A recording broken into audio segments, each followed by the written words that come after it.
Vamos lá, então. Vamos fechar os nossos olhos e trazer à nossa frente a figura serena e bondosa de Jesus, o nosso mestre maior. Ele que sempre está conosco, sempre nos acompanha. Agradecemos a ele por estar aqui, nos orientando, e dando para nós tudo aquilo que precisamos em termos de crescimento, para que possamos colher os seus ensinamentos.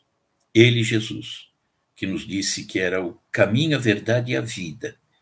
Precisamos aprender a trilhar esse caminho, conhecer cada vez mais, para construir dentro do nosso coração uma verdade cada vez maior, cada vez mais bonita, cada vez mais completa, para que possamos ter a vida, a verdadeira vida, a vida do Espírito, aquela vida que busca o crescimento, que busca evolução, que busca aproveitar aqui na Terra essa passagem, que é tão importante e que não pode ser desprezada por ninguém. Que assim seja, graças a Deus. Bom, boa noite a todos. Renata, que está chegando também. Antes de começarmos, vamos mandar um abraço especial para o pessoal do Rádio Portal da Luz, lá de Dourados, Mato Grosso, TV Espiritize, de Ribeira do Pombal, Bahia, querida Bahia, Sintonia Maior Play, de Ituiutaba, Minas Gerais, Coromandel Espírita, da cidade de Coromandel, Minas Gerais, Rádio Nova Luz, Catalão, Goiás, só lugar bonito, hein? Sementes de Amor, Campo Grande, Mato Grosso do Sul, Estação da Luz, da cidade de Natal, Rio Grande do Norte, lá em cima, e Rádio Deus Conosco, de Maceió, Alagoas. Então, só local bonito mesmo, hein? Então, agradecemos a presença de vocês, estão aí nos acompanhando, muita alegria. E antes de começarmos a falar do assunto da noite, só lembrando para os nossos queridos amigos da Sociedade Fraterna de Estudos Espíritas, que é a nossa casa espírita aqui em São Paulo, que amanhã, dia 13, vai acontecer o Lojão da Fraterna, das 10 horas às 17 horas, tá? Quem puder prestigiar, nós agradecemos, tá? É importante. Bom, vamos dar seguimento àquilo que nós falamos nas últimas lives e nós falamos na última que todos nós estamos aqui, todos os espíritos estão aqui em busca da perfeição. Ninguém é perfeito, então as relações que acontecem aqui na Terra acontecem entre espíritos de diferentes qualidades. Alguns com a consciência mais despertada, outros nem tanto. Portanto, é um local onde o mal convive com o bem. Não pode ser diferente. E onde o mal, convivendo com o bem, em nós mesmos. Ora nós estamos com o bem, ora já não estamos tão bem assim, né? Então as desavenças acontecem e é natural. E é natural. E quando nós vemos atitudes, crimes violentos, como falamos da vez passada, né? Assassinato, homicídio, a pena de morte, que é horrível, muitos pensam que estão se livrando daquele com o qual tem alguma desavença. Não, a morte não separa ninguém, né? A morte, o inimigo nosso, vamos dizer assim, continua tão vivo como era antes. Então, a solução é buscar a compreensão da vida, a compreensão das coisas da alma e aprender a respeitar o próximo. Isso é importantíssimo, respeitar o próximo. Então, na última live, nós falamos de assassinato, de homicídio, de pena de morte. Falamos, por exemplo, do assassinato, que sempre é doloso, sempre há a intenção de matar, né? Quando matamos alguém, é um assassinato que praticamos, sempre há a intenção de matar. E ocorre com algumas agravantes aí, vamos dizer, algumas circunstâncias que pesam muito. Uma delas é a leivosia, que os juristas falam. Então, o assassinato, uma das circunstâncias é a leivosia, que é ser premeditado, que provoca uma situação na qual a vítima não tem como se defender, e muitas vezes a vítima está em condição de inferioridade, de desamparo, uma criança, por exemplo, né? Qual a condição de reagir a uma agressão dessa? Nenhuma, né? Outra circunstância, no caso do assassinato, é o enfurecimento. Cometer um crime com ódio, uma vingança, é coisa terrível. Outra, no assassinato, pode ser também receber alguma vantagem, né? Que não precisa ser exatamente monetária.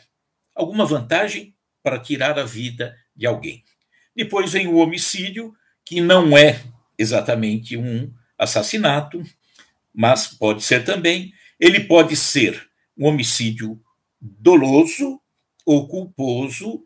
Doloso quando há a intenção de matar, e culposo quando não há a intenção prévia de tirar a vida de ninguém, mas acaba tirando. E é um cuidado que nós precisamos ter, porque não estamos tão livres de cometer, por exemplo, um homicídio, excesso de velocidade. Falamos. Não trocar o pneu do automóvel e de repente eu atropelo alguém. Olha que situação. Isso é um homicídio culposo. E depois nós abordamos, também na semana passada, a pena de morte. Horrível. Porque a pena de morte, eu entendo, é uma forma ainda mais cruel do que o próprio assassinato. Né, nós falamos da leivosia, que é a covardia, matar alguém que não tem condição de se defender, com ódio, com enfurecimento, tendo alguma vantagem. A pena de morte é isso. Aquele que está sendo assassinado através de uma pena de morte não tem condição de se defender. Mas é um criminoso. Mas você matando, você é criminoso também. Você é assassino também. Ele não tem condição de se defender. Você está fazendo aquilo com ódio. Na verdade, a pena de morte é uma vingança pesada, feia, cruel, terrível, que acontece, e que muitas vezes acontece, sim, com algum interesse, que pode não ser exatamente financeiro, mas é o governante da região, por exemplo, que quer mostrar à população que ele tem domínio sobre o crime e mata. E é criminoso, tão criminoso quanto aquele que, infelizmente, cometeu o crime e que está preso, né? Então, até aqui, nós falamos simplesmente da morte do corpo físico, praticamente, né? Mas o problema é que nem sempre compreendemos ou nos interessamos também em compreender o que é realmente viver e morrer. Não temos, às vezes, nem interesse em procurar entender. E temos que pensar. Olha, há um ditado que diz: a pessoa não morre quando para de respirar. Nesse momento, parou de respirar, só cai, né? Então, a pessoa não morre quando para de respirar. A pessoa morre quando ela para de sonhar, quando ela para de ter esperanças. Ela morre, está morta, está respirando, andando, mas está morta. Quando ela para de amar e de ser amada. A pessoa está morta quando para de ter paz. Quando para de proporcionar paz aos outros. Ela está morta, intimamente está morta. Ela está morta quando para de ser respeitada, quando para de respeitar, quando para de perdoar, quando para de pedir perdão. Morreu.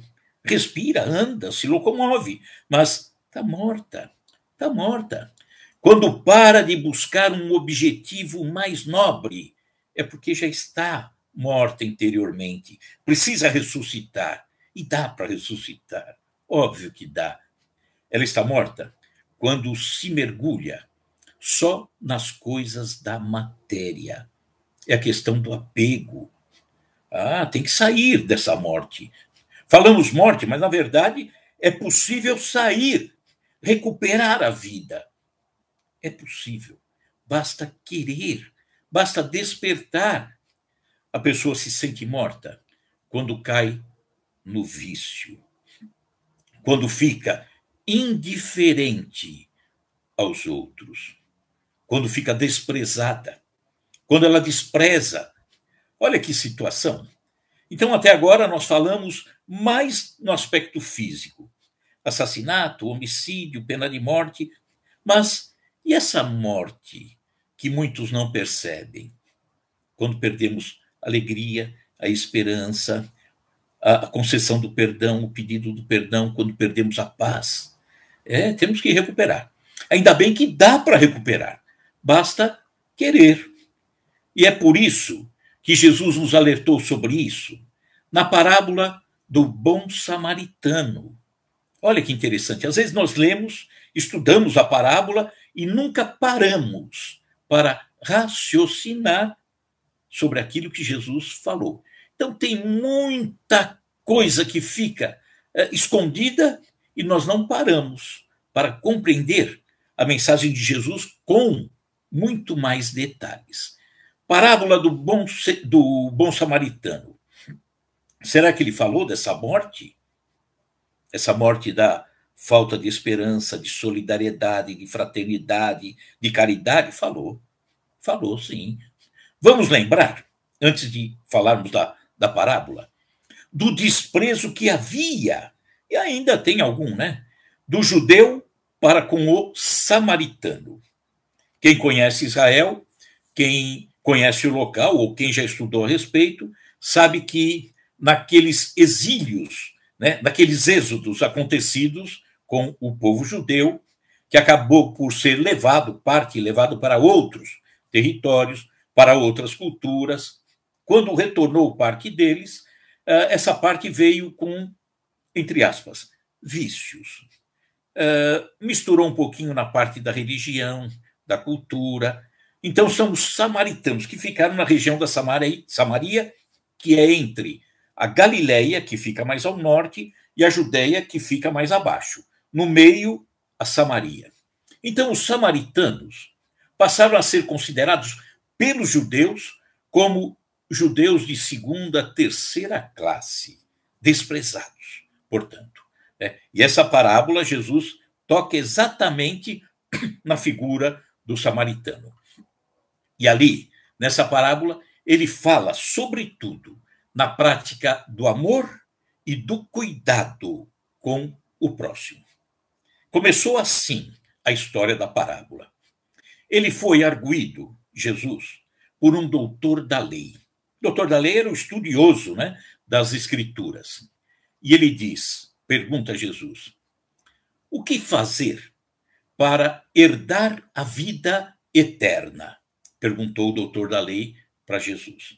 Ele sabia o que precisava fazer, mas era uma forma de deixar Jesus de túnica justa, né? Quis deixar Jesus numa situação assim um pouquinho complicada. E Jesus, obviamente, percebeu a intenção daquele doutor da lei. E aí, Jesus pergunta a ele. Era costume naquela época. Quando alguém lhe fazia uma pergunta, você devolvia com outra pergunta para perceber se aquela pessoa que lhe fez a pergunta realmente estava interessado em entender ou se foi alguma coisa jogada, né? Então Jesus diz assim: ah, é? E o que é que está escrito na lei? Perguntou para o doutor da lei. E ele responde: a lei diz que é amar a Deus com todas as forças, com todo o entendimento e ao próximo, como a ti mesmo. Quer dizer, ele sabia. Malandro, né, não queria pegar Jesus de túnica justa, como nós dissemos. E Jesus disse, retrucando para ele, já que ele sabia, ele falou: então, faça isso e viverás. Mas o doutor Dalí não estava vivo? Não estava respirando? Não estava perguntando para Jesus? Mas não estava vivo para as coisas melhores da alma. Por quê? porque ele queria pegar Jesus numa situação complicada, queria deixar Jesus de uma forma complicada. Ele respeitava o samaritano? Não, não respeitava, né? Tanto que nós vamos ver que quando Jesus diz, olha, faça isso e viverás, ele retrucou com uma pergunta, o doutor da lei. E ele diz assim, mas Jesus, quem é o meu próximo? Ele não sabia quem era o próximo. Olha que malandro, né? Sabia sim, mas... Então aí Jesus narra a parábola do bom samaritano, que diz que o samaritano caiu na estrada descendo de Jerusalém a Jericó, passou o sacerdote, dirigiu a ele lá um olhar, mas continuou seguindo. Mesma coisa o levita, mas quem ajudou de fato aquele caído foi o desprezado samaritano, né? O desprezado samaritano, aquele que estava morto para o doutor da lei. O samaritano era nada, né? Não era nada, então estava morto. E aí, Jesus pergunta ao doutor da lei: quem foi o próximo daquele caído? Olha como estava morto aquele doutor da lei em termos de sentimento, de compreensão. Ele não respondeu, foi o samaritano. Não, era meio complicado. O orgulho dele, imagina, ele judeu puro, falar samaritano, não. Ele falou, esse último. Olha o desprezo dele. Então estava morto. Ele tinha que ressuscitar, tinha que despertar aquela alma para descobrir as coisas melhores. E quantos estão mortos por aí e que nós, muitas vezes, colaboramos para que permaneçam mortos. Vou lembrar aqui de um programa que eu assisti há muitos e muitos anos, algumas décadas, e o programa o nome dele era Comando da Madrugada. Era um programa que tinha reportagens e que a pessoa que fazia a reportagem era Goulart de Andrade. Ele entrou embaixo da Avenida Paulista, aqui na cidade de São Paulo, tem uma espécie de um túnelzinho que desemboca na Avenida Paulista. E ali, os moradores de rua cavaram um paredão e fizeram da Avenida Paulista subterrânea, que existe um espaço que não foi aproveitado até hoje, fizeram daquele local o seu lar, os moradores de rua. E Haroldo de Andrade, Goulart de Andrade, ele entrou no local e ali foi entrevistar um morador de rua que estava ali dentro. E começou a conversar com ele. E conversou, entrevistando. E ao término da reportagem, ele pergunta para aquele homem: bom, muito obrigado, tal. Qual é o seu nome? Ele nada respondeu. Bom, por favor, qual é o seu nome? Nada respondeu.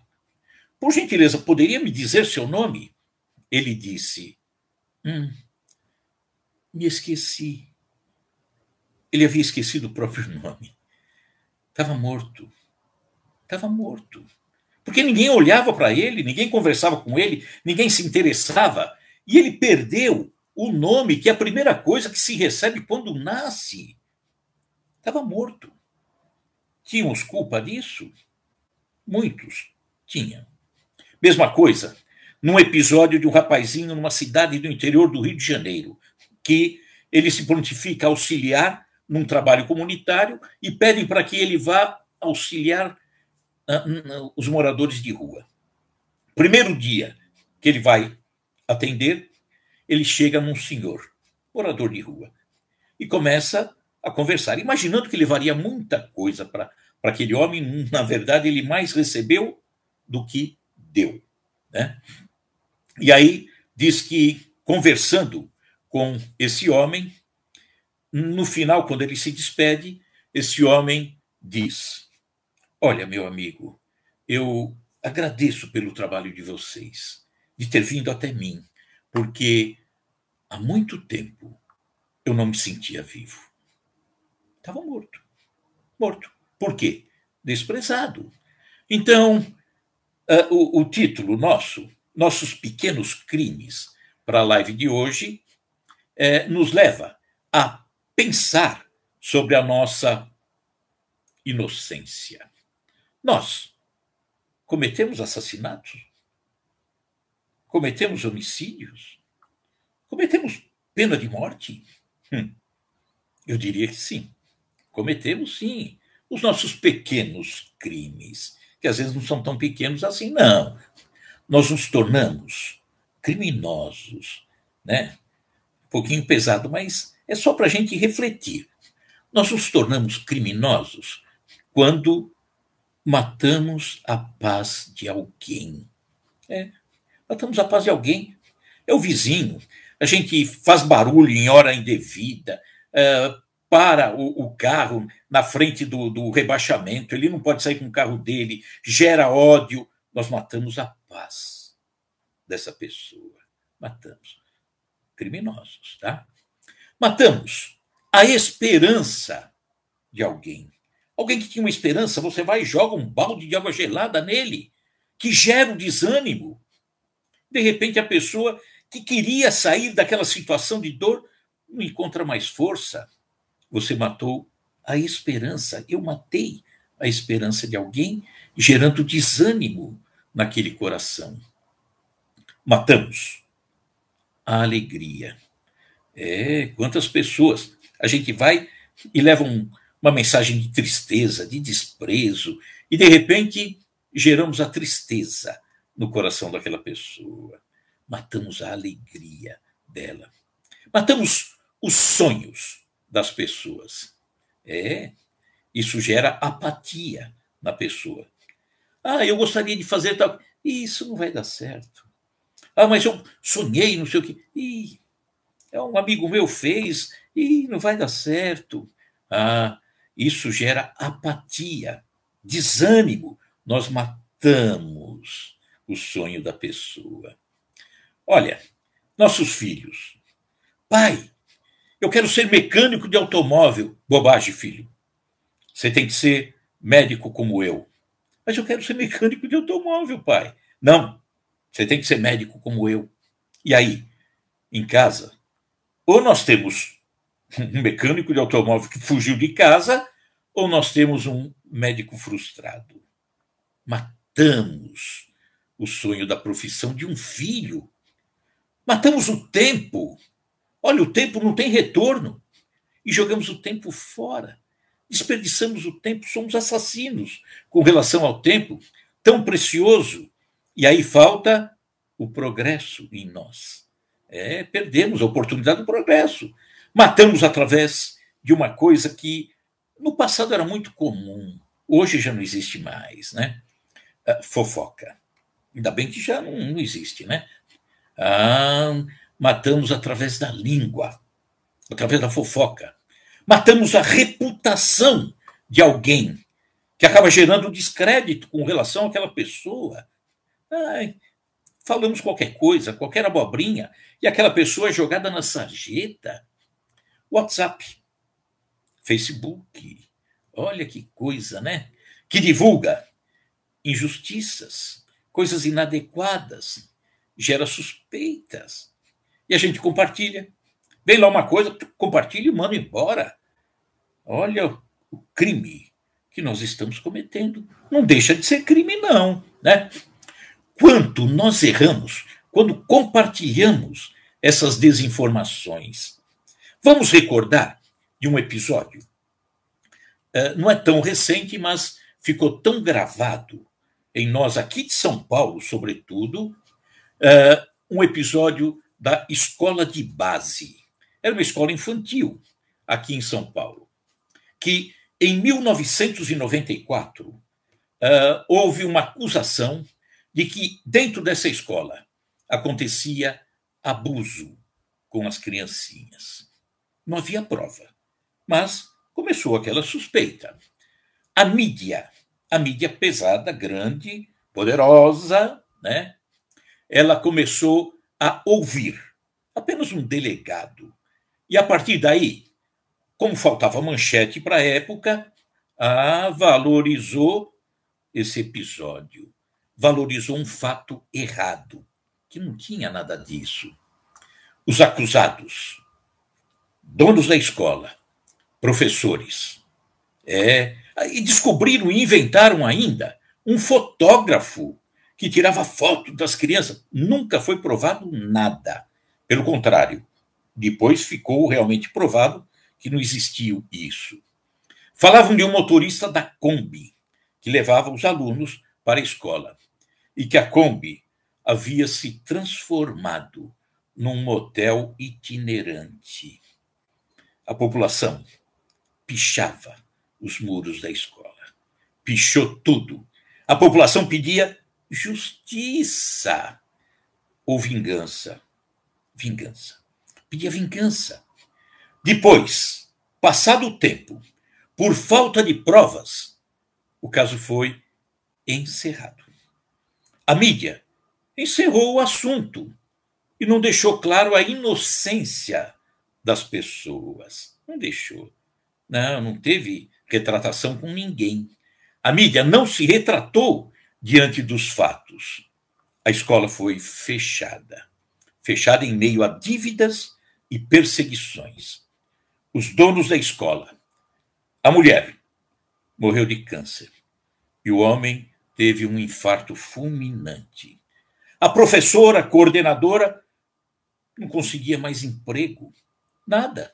Desquitou-se, inclusive, por quê? Porque a vida dela virou simplesmente um inferno. Não tinha mais chance. O fotógrafo não teve mais oportunidade de trabalho. Isso é ou não é uma pena de morte? Foi uma pena de morte. Então nós, quando falo nós, falo a população, aqueles que se mobilizaram dessa situação, né, terrível, decretaram o fim da escola, decretaram a morte dos donos, decretaram a falta de emprego para o professor, decretaram tudo em cima de uma coisa mentirosa. Decretamos uma pena de morte. Não são pequenos crimes que nós, como sociedade, acabamos cometendo? E ficou impossível reparar os danos cometidos, né? Aqueles danos que foram cometidos, as agressões feitas, as mortes decretadas. Entendeu? Olhando essa situação, como nós cometemos esses crimes, às vezes não temos a intenção de cometer, mas por um descuido nosso, falta de atenção, falta de cuidado, falta de conhecimento, falta de analisar as coisas, falta de compreender a mensagem de Jesus, raciocinando, tentando viver ao máximo esse ensinamento. Quando vemos situações como essa, da escola de base, há 27 anos atrás, fica fácil entendermos por que ficou tão fácil decretar a pena de morte a Jesus. Foi decretado pena de morte. Tinha culpa? Não. Mas a população, de uma maneira tão absurda, tão leviana, conduzida pelos poderosos, decretou a pena de morte a Jesus. Como foi decretada agora a pena de morte aos donos da escola, ao professor, ao motorista, ao fotógrafo, seja o que for. Então, nós temos que combater, em nós, em primeiro lugar, qualquer tipo de violência, para que não cometamos mais esses crimes não intencionais. Não estou dizendo isso, mas que acabam redundando em prejuízo a alguém, né? Nós vamos ver. Eu vou relatar aqui uma historinha que tem Jesus aí nos ensinando sempre, né? Maravilhoso. E fala a respeito do ministro sábio. Então, essa historinha diz que Mateus, um dos 12 discípulos, discorria solene sobre a missão dos que dirigem a massa popular, os governantes, tá?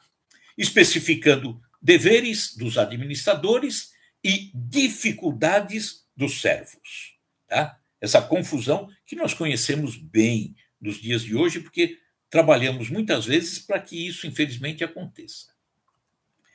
Continua a história.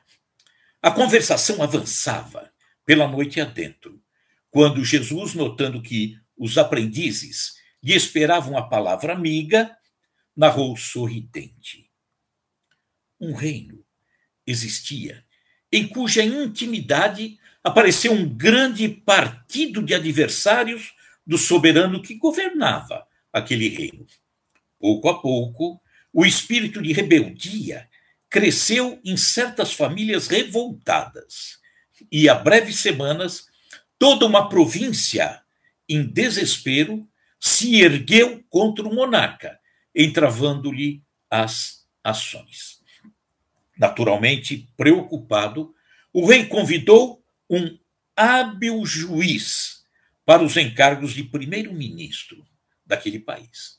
Desejoso de apagar a discórdia, mas o juiz começou a criar quantidade enorme de leis e documentos escritos, que não chegaram a operar a mínima alteração. O juiz, hábil, não deu certo.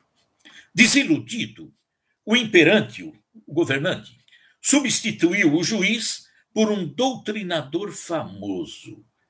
O tribuno, porém, conduzido à elevação ou à elevada posição de primeiro-ministro, desfez-se em discursos veementes e preciosos que não modificaram a perturbação reinante. Continuavam os inimigos internos solapando o prestígio nacional, quando o soberano pediu socorro de um sacerdote, que, situado em tão nobre posto, amaldiçoou de imediato os elementos contrários ao rei, piorando tudo. Complicou mais ainda. Desencantado, o monarca trouxe um médico para a posição de primeiro-ministro, a direção desses negócios gerais. Mas tão logo se viu em palácio, partilhando das honras públicas, o novo ministro, o médico, afirmou, para conquistar o rei, que o partido de adversários da coroa se constituía em doentes mentais. E fez isso, ou disso, propaganda tão ruinosa que a indisciplina se tornou mais audaciosa e a revolta mais desesperada. Pressentindo o trono em perigo, o soberano substituiu o médico por um general.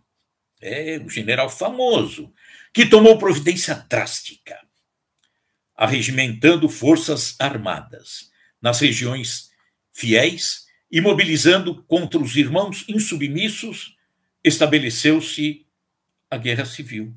Guerra civil. E quando a morte começou a ceifar vidas inúmeras, inclusive a do próprio general, daquele militar, que se convertera em primeiro-ministro naquele reino, o governante, de alma confrangida, convidou finalmente um sábio para ocupar o posto agora vazio. O general havia sido morto. O sábio chegou à administração, meditou algum tempo e deu início a novas atividades. Não criou novas leis, não pronunciou discursos, não censurou os insurretos, não perdeu tempo em zombaria e nem estimulou qualquer cultura de vingança. Dirigiu-se em pessoa à região conflagrada, a fim de observar-lhe as necessidades. Reparou aí a existência de inúmeras criaturas sem teto, sem trabalho, sem instrução. Erigiu casas, criou oficinas, abriu estradas, improvisou escolas, incentivando o serviço da educação, lutando com valioso espírito de entendimento e fraternidade contra a preguiça e a ignorância. Não transcorreu muito tempo e todas as discórdias do reino desapareceram, porque a ação concreta do bem eliminara toda a desconfiança, toda a dureza e indecisão dos espíritos enfermiços e inconformados. A presença do bem ali. Diz a história que Mateus contemplava Jesus, que falava aquilo tudo, né? Deliciando-se com as ideias de bondade salvadora que Jesus enunciara, respondendo-lhe atenção com luminoso sorriso. Aí Jesus acrescenta assim: o ódio pode atear muito fogo, muito incêndio de discórdia no mundo, mas nenhuma teoria de salvação será realmente valiosa sem o justo benefício aos espíritos que a maldade ou a rebelião desequilibraram.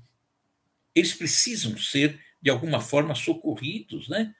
E Jesus continua: para que o bem possa reinar entre os homens, ele há de ser uma realidade positiva no campo do mal, tanto quanto a luz há de surgir, pura e viva, a fim de expulsar as trevas. É isso. Nós precisamos evitar o ódio, evitar a discórdia, evitar a maldade, não retribuir o mal com o mal. Precisamos retribuir o mal com o bem. E aí, quando paramos para pensar nisto, que acontece na vida de todos nós, será que nós não cometemos os nossos pequenos crimes? Cometemos.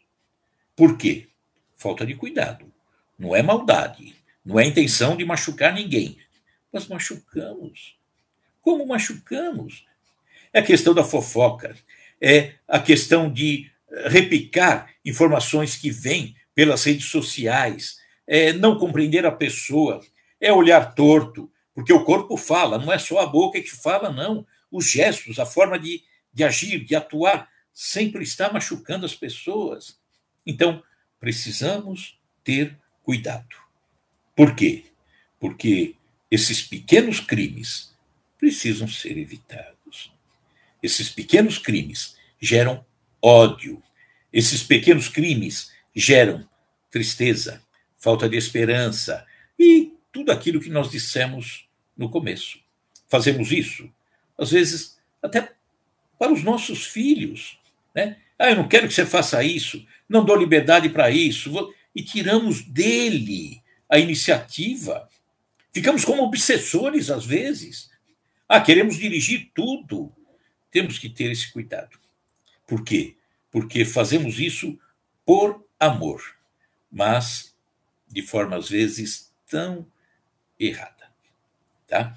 Então, precisamos pensar nisso, nos nossos pequenos crimes, que pode estragar, sim, machucar, sim, a vida de muita gente. Tá? Acho que já deu o tempo. Agradeço aí a participação, a presença Áurea, Alceia, Marinho, tudo bom? Isabel, aqui no Instagram congelou as mensagens, devo ter apertado alguma coisa, não sei se tem como arrumar, deve ter, mas não sei fazer, tá? Então, antes de tudo, um abraço a todos vocês, uma alegria estarmos juntos. Vamos então encerrar com a prece, né? A prece que em todo trabalho nosso, em toda atividade nossa, a gente precisa ter, tá? Então fechemos os nossos olhos e vamos trazer Jesus à nossa frente. Jesus nos ensinando sempre. Jesus que deixou tanta orientação e que continua deixando. Porque Jesus para nós é um caminho que não permaneceu no tamanho daquele caminho de 2000 anos atrás, não. É um caminho que se amplia na direção do infinito. Porque Jesus conversa conosco em todos os instantes, em todas as situações. É Jesus ampliando esse caminho para todos nós, através de um livro, que lemos e que nos trouxe tanta coisa. É Jesus conversando conosco através de um filme. Que deixou o nosso coração tão feliz. Através de uma conversa com um amigo. Através de uma palestra que eu ouço. Através de uma missa, onde o reverendo fez lá, né, a sua explanação de uma forma tão bonita. Um pastor. É Jesus nos ampliando o caminho. E esse caminho se abre de tanta forma, porque Deus conversa conosco, até pelo outdoor, como diz um ditado. Deus conversa conosco, Jesus conversa conosco, através do olhar de um irmão, de um gesto, de uma gratidão, um sorriso. Estão sempre nos orientando. Então, esse caminho vai se ampliando sempre.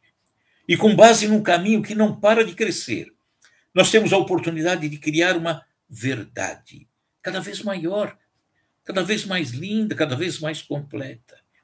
E aí, vamos descobrir a verdadeira vida. Por isso que ele é o caminho, a verdade e a vida. Quando descobrimos a verdadeira vida, e a verdadeira vida não permite que você agrida o irmão. A verdadeira vida não permite que você tire do irmão o livre-arbítrio. A verdadeira vida não significa que você tenha a liberdade de dizer ao outro o que o outro tem que fazer.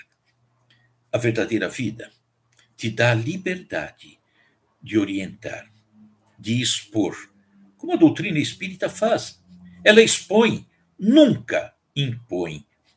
Então temos que aprender, sempre, com Jesus, nos dias de hoje, nesse caminho que vai se abrindo. E ele nos orientou como observar se essas mensagens que vamos encontrando ao longo desse caminho são boas. Porque ele disse: conhece-se a árvore através dos frutos. Quando o fruto é bom, a árvore é boa. Que assim seja, graças a Deus. Então agradecemos a todos, pessoal do Instagram que eu não consegui enxergar hoje, pessoal do YouTube, Marinho, grande abraço, meu amigo, todos vocês aí, e que na semana que vem possamos estar novamente juntos. E como a gente sempre termina, né? Jesus no coração. E por enquanto, álcool gel na mão. Abraço, pessoal. Fiquem com Deus e até sexta-feira, se Deus quiser. Tchau, tchau.